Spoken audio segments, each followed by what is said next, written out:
그래서 제가 오늘 가족들이 이렇게 오시는 모습을 보고 이렇게 부러웠어요.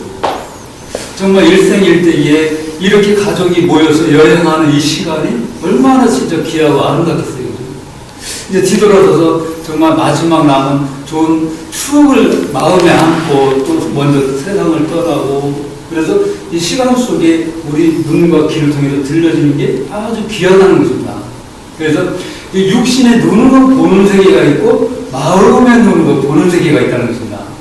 도둑놈 심보, 도둑놈 심보라고 그러죠. 도둑놈 심보를 가진 사람들의 마음에는 넘집의 물건이 선명하게 보이는데 일반 사람들의 눈에는 또 그게 안 보인다는 거예요. 그래서 오늘 이 시간 내가 어떤 마음을 품고 있느냐에 따라서 감사할 줄 아는 마음의 눈으로 볼 수가 있다는 거죠. 정말 배고픈 거지는 밥 한 그릇 앞에서 밥 한 그릇이 생명처럼 귀하게 보이는데, 배부른 자에게는 그 밥 한 그릇이 때에따라서 귀찮기도 하고 맛이 없어 보이기도 하고, 이 사람의 욕구, 본능은 더 많은 것을 막 땡기고 싶은 충족이 있다는 것입니다. 몇 동안 전시하고 있다가 가장 두려웠던 게, 죽음 앞에 설 때 가장 무서웠던 게, 어렸을 때 어른들이 저한테 그 얘기를, 나쁜 놈은 죽어서 지옥 간다는 이야기가, 그 이야기가 죽음 앞에 설 때는 그 음성이 자꾸 들리더라고요. 근데 잘 먹고 잘 살 때는 그 소리가 내 마음을 괴롭히지 않았는데, 죽음 앞에 설 때마다 실제 그런 일이 있다면 진짜 돌이킬 수가 없을 텐데, 왜 수많은 사람들이 절에 가고 수많은 사람들이 왜 교회 가서 뭔가 갈급하게 저렇게들 찾고 있을까 해가지고 제가 한번 스님이 되려고 절에서 6년 동안 있다가 내려오는 이유가 있었어요. 많은 사람들이 진리를 찾고 뭔가 마음의 빛을 찾고 싶어서, 정말 그 어둠 속과 같은 그런 속에서 마음이 빛과 같은 자유로운 세계에서 살고 싶어하는 갈망들이 다 있더라는 것입니다. 그래서 마음에는 길이 있더라는 것입니다. 마음의 길. 정말 지금까지 내 마음은 어떤 마음의 길을 걸으면서 살아왔는지 돌아보는 그 죽음 앞에서 한번 생각이 되어지더라고요. 그래서 어머니, 지금 제가 내려가면 두 번 다시 볼 수 없을 텐데, 어머니가 듣기 싫어도, 한평생 듣기 싫어했어도 이 말은 해드려야 되겠습니다. 제가 예수님을 만나서 지금까지 이렇게 살아왔어. 이 자살의 문턱에서 살아날 수 있었던 것은, 어떤 분이 저한테 그 얘기를 해주시더라고요. 자살하러 가는 날, 그날 새벽 한개가 막 그랬는데, 어떤 지인을 만났어요. 모를처럼 이렇게 만났는데 그분이 딱 이야기를 해주시는 게, 지금까지 당신이 생각했던 그 생각이 틀렸다고 생각을 해본 적이 있냐고 묻더라고요. 한 번도 없었어요. 너무나 옳은 생각으로만 살아왔기 때문에 내가 지금 죽으러 가야 되는 이 생각이 잘못됐다고 생각을 한 적 없다는 것입니다. 그래서 제가 어느 날 그분이 그 이야기를 해주는데, 야, 이 세상에 많은 사람들이 있지만 생각이 다 같은 게 아니었구나. 이 생각이 종이장과 같은 이 생각 차이 하나에 너머에 또 다른 마음의 세계가 있는데, 어머니, 제가 자살하러 갔을 때 어떤 분이 저에게 예수님이 당신의 죄를 다 씻어 주셨다고 그 이야기를 듣고서 제 마음에 늘 그 죽음 앞에서 두려웠었는데, 이미 교회 다니는 사람들이 왜 저렇게 가는가 했더니 내 영혼을 구원하기 위해서 죄를 이미 다 씻어놨다는 것을 듣고 마음에 받아들이라는 것, 그거 하나 부탁하셨더라는 것입니다. 뭐 다른 걸 요구하는 것이 아니더라는 거예요.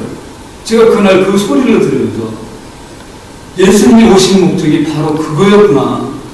수고하고 무거운 죄짐, 나는 내가 내 삶을 잘못 살아온 이 죄짐을 용서받으려고 그렇게 피눈물을 흘렸었는데, 이미 씻어놓는 것을 믿으라는 것밖에 없는데, 제가 그 사실을 받아들이면서 그날 저 자신도 모르게 마음의 눈물이 참 흘려지더라고요.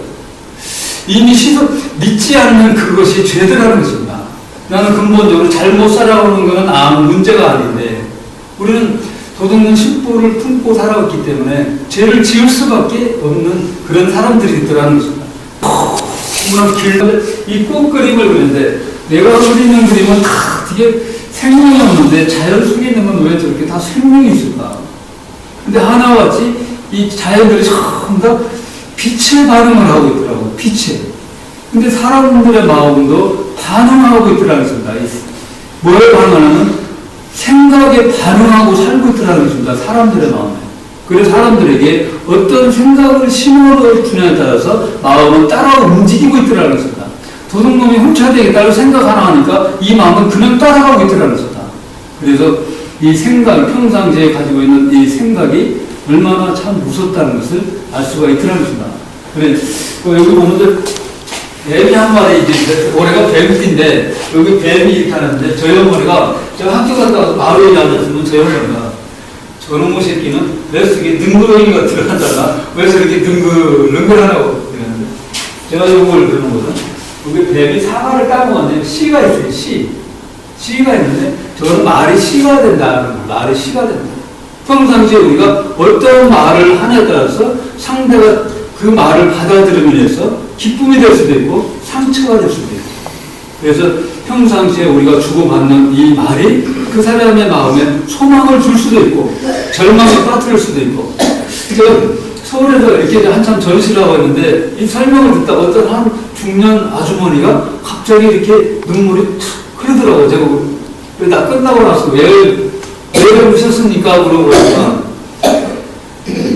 5년 전에 남편이 자살해서 죽었는데 부부싸움하고 열받아서 남편이 자살해 죽었다는 거예요.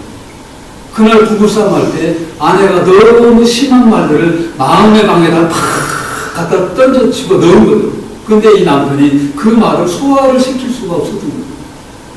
왜? 그 말 속에는 독이 들어있었기 때문에.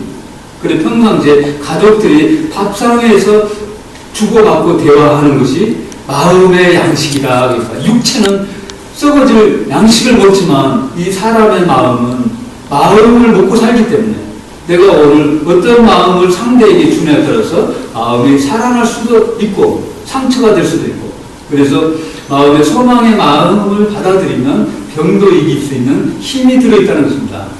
마음에.